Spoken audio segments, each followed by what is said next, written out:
Hello everybody, welcome back to the channel and another What's in the Box. Today is part 24 of the little series we've been running. Today we've got a smaller box than usual. So let's get into it and see what contents we have in today. Right, well we've got some stamps, got some more stamps, and we've got some coins as well. Wonder what I'm going to make of this. I think I've got an idea.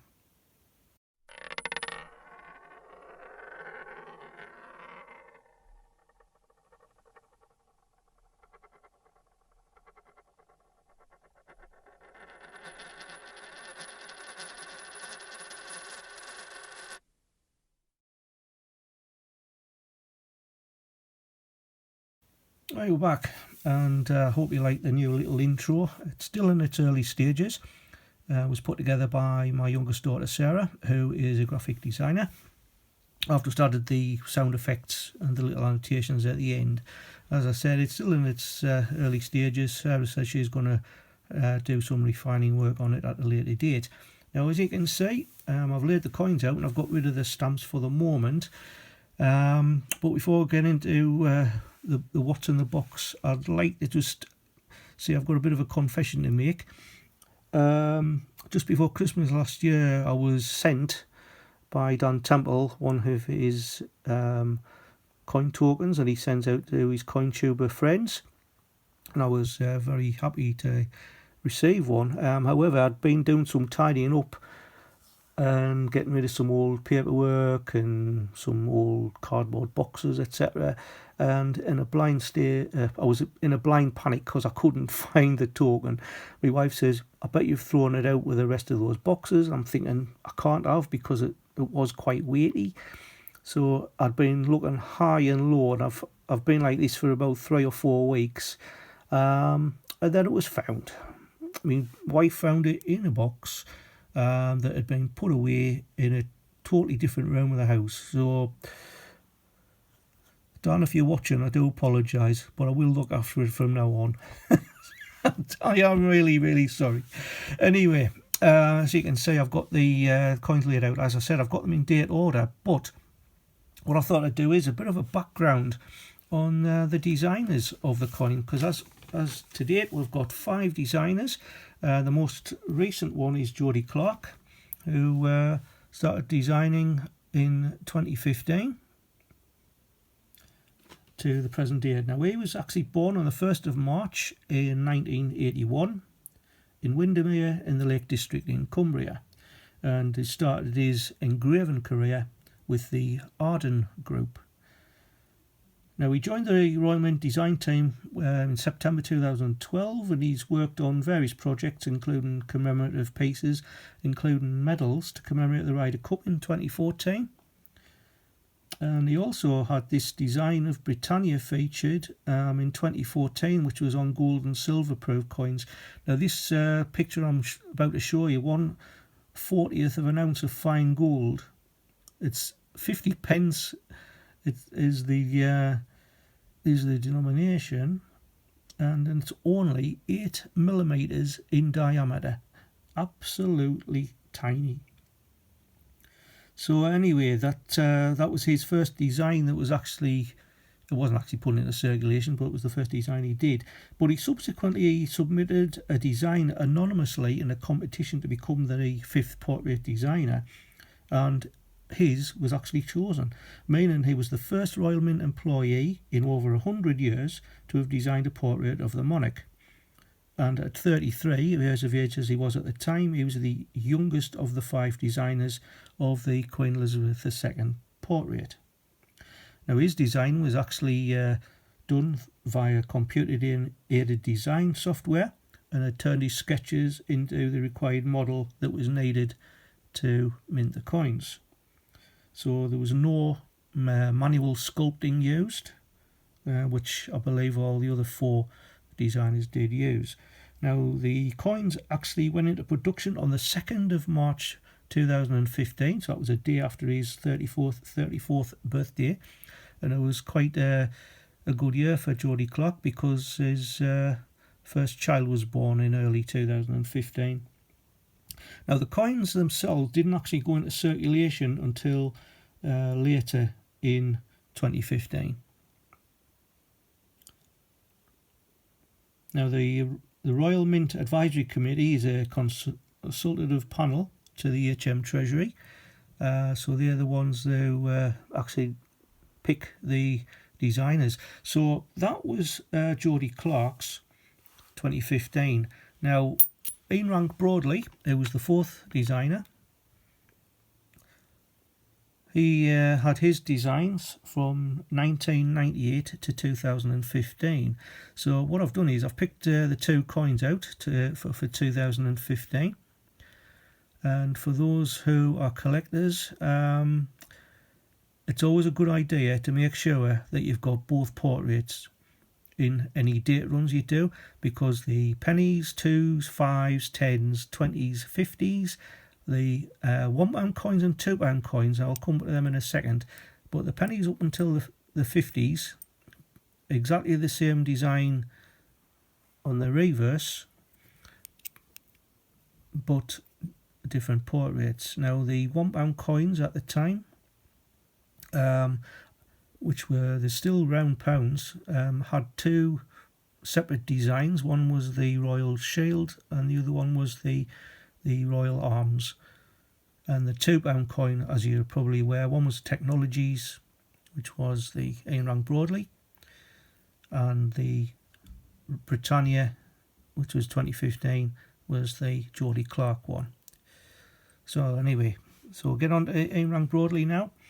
So he was actually born in 1952 in Walton-on-Thames, and he's actually a renowned British sculptor, and his permanent works, among others, is at the British Museum.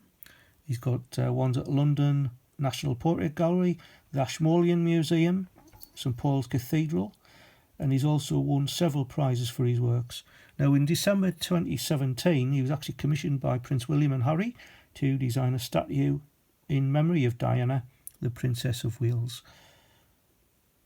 In 1997, he actually won the Royal Mint competition to design the new effigy of Queen Elizabeth II on the British and some Commonwealth coins, which were due to start in 1998. Now, later, he actually won another Royal Mint competition to design the reverse of the Queen Mother Centennial Crown in 2000. In 2002, his design of the reverse of the British £5 coin for the Golden Jubilee, which was issued. And he also designed the reverse of the 2007 60th wedding anniversary crown depicting Queen Elizabeth II and Prince Philip. Now, moving on to the third portrait.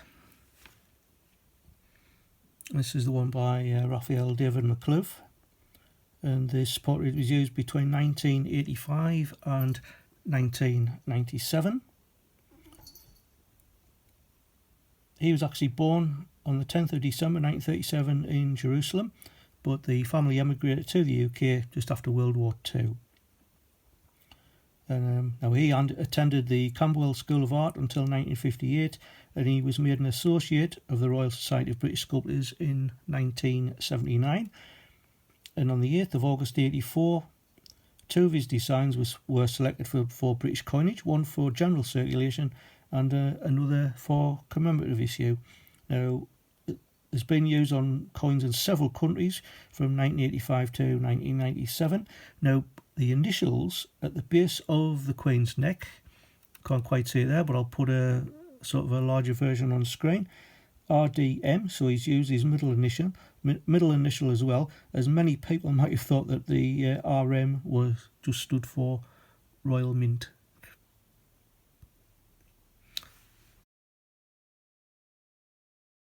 Now, moving on to the designer of the second portrait. Now, this was Arnold Machin. He was born on the 30th of September 1911, died on the 9th of March 1999. He was born in Stoke-on-Trent, and he was an artist, sculptor and a coin and postage stamp designer. And he started to work at the young age of 14 as an apprentice china painter at the Minton Pottery. And he learned to sculpt at the Stoke-on-Trent College of Art, which was actually just opposite the factory. He moved to Derby in the 1930s, and he worked at the Royal Crown, Derby. And then he went on to study at the Royal College of Art in London. Now, in 1964, he's actually chosen to design the new effigy of Queen Elizabeth II for the decimal coinage, which was due to be introduced in 1968. But the design was actually used in other countries before 1968. Rhodesia, 1964. Canada was from 1965. Australia, 1966. And New Zealand from 1967. Now, in 1966, the Queen actually approved Machin's similar design for the British definitive postage stamps. Now, getting onto the actual postage stamps itself, you probably know, or you don't know, but the Queen's portrait is actually the opposite direction. So Machin's coin effigy points to the right, but on postage stamps definitive versions it points to the left. But commemorative stamps show the Mary Gillick portrait, which was the first one, and they can either be pointing to the left or can be pointing to the right. But those type always point to the left. Now, they were sort of wondering why the Queen sort of pointed to the left, and somebody said it's because she wanted to read the address on postcards and envelopes, so she knows where she was going. Anyway, it was first used on the 4p stamp in 1967. I'm going to show a picture of that up now, and it's been used on all British definitive stamps since, except for the more recent regional ones. And with over 320 billion copies of the design produced, it's thought it's the most reproduced works of art in history. Now, originally the neck was what they call couped. Now that means, if I can pick up, means it was like cut off at the neck, right? But the Queen decided she wanted a corsage put on, which that's what on Machin did. So you added the corsage.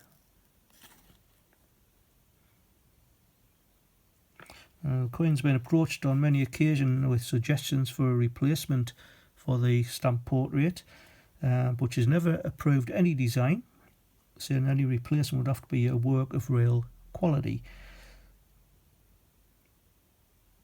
Machin also designed the reverse of the 1972 25th wedding anniversary crown, which I'll show on the screen, which was worth 25 new pence. And 1977, he did the Silver Jubilee of the throne accession as well.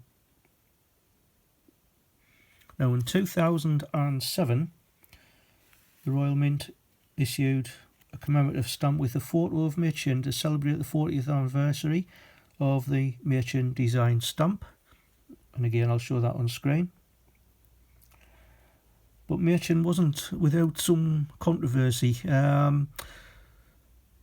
That's where the thumbnail comes in, heads or jail, because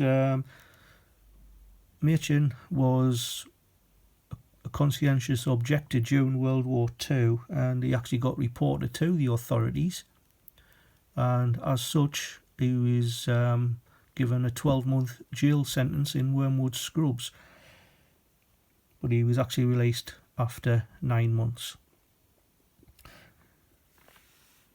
Then, not long after that, in 1956, he chained himself to an old Victorian metal lamppost, which was just outside of the house where he lived in at the time. It was part of some Victorian houses, and it was called the Villas. and that was in Stoke-on-Trent. He was actually protesting against its removal because they wanted to put up a concrete lamppost. And anyway, the police were called again. There was an inspector and a sergeant turned up. So he wrapped his arms around the lamppost. His wife chained him to it. And after a bit of discussion, he was allowed to keep the lamppost. So a crane came in, uprooted the whole lamppost and dumped it in his front garden. But strangely, the concrete lamppost was subsequently removed, and the old Victorian lamppost was returned to its rightful place. So I've got a couple of photographs on there as well. Machen he's also had a minor planet named in his honour as well, 3109 Machen. And he's also worked for Wedgwood in the past. So I'll just move the little stumps off to the side. And come to the last but not least design, and this was done by Mary Gillick. She was born in Nottingham in 1881 and died on the 27th of January 65. Now she became an OBE in 1953 in the Coronation Honours. And actually, I've just remembered, Machen, he was actually granted an OBE in 1965. Now, she was a sculptress who studied art at Nottingham School of Art and the Royal College of Art. And she did her first exhibition at the Royal Academy in 1911. Designed several medals to be used as awards. Now, her design in 1952 beat 16 others for the first effigy of Queen Elizabeth II, which went into circulation in 1952. And her design is still used on the annual Maundy money of today. Now, she was 71 at the time of winning the competition, and she'd recently just become widowed at the time as well. She had to redesign or refine the design over 60 times until the die was adequate. However, the master die had a weak strike, resulting in some of the facial features and other parts of the coin, the shoulders, etc., disappearing. So the dies had to be recut, and they were remastered by Cecil Thomas, who, although he designed many overseas currencies and medals featuring Queen Elizabeth II, he had been one of the 16 that were turned down in favour of Mary Gillick's design. And as I mentioned, the Mary Gillick design is still used on stamps of today.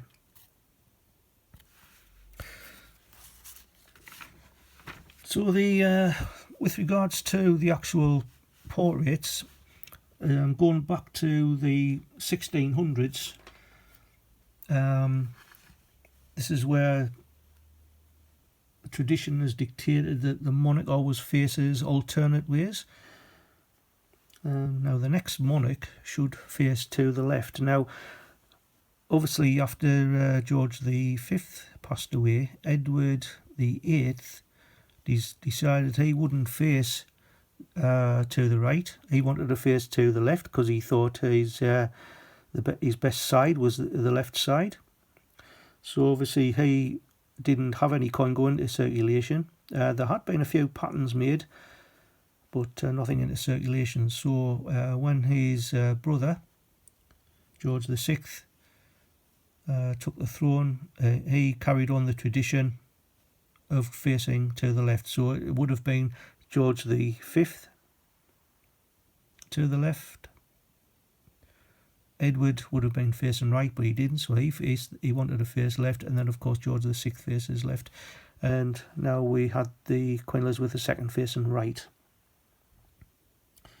Now the prepaid adhesive stamps themselves, they were first used in 1840, and they've shown the monarch at the time facing left ever since, apart from between 1953 and 1967, when they showed a three-quarter view of Queen Elizabeth's face, as you can see on the screen.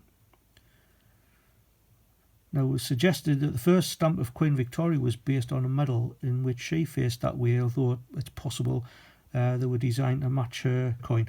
Commemorative stamps have not always followed the rule, and since 1973 many have shown the Queen Elizabeth facing right, while some to commemorate royal weddings didn't have any Queen's head on it at all. So there's no Queen's head on it at all. Very interesting. Anyway, that's what's in the box today. I just hope you've enjoyed a little bit of a history lesson. It took me some time to put all this together, so I hope you do give it a thumbs up. And don't forget, if you are new to the channel, subscribe and hit the notification bell. Keep you up to date with any uploads I do. So until the next time, enjoy yourselves, keep on hunting, and I'll see you in the next one. Bye for now.